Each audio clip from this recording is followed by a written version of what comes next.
اكبر تمجنينه في عالم السيارات هي اللي دارت بيجو في 1984 ملي خرجت لنا لا 205 الكتريك.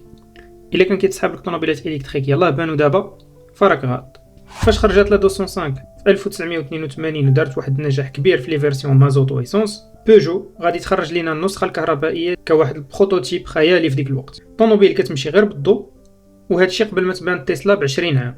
والغريب هو ان هاد الطوموبيل في الثمانينات كانت عندها اوتونومي ديال 140 كيلومتر بشارج وحده، وهذا الشيء قريب لداكشي اللي كنشوفو دابا. السرعه ديالها كانت كتوصل ل 100 كيلومتر في الساعه، وكانت كتشارجا في بريز عادي 220 فولت بحال شي تليفون، وفي 10 ديال الساعات كدير البلان ديالها.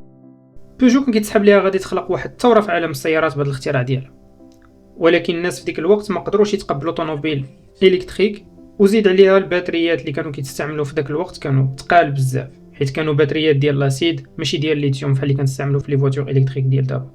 وهذا الشيء اللي خلى المشروع يحبس دغيا، وبقات هاد لا فيرسيون ديال لا 205 غير اسطوره.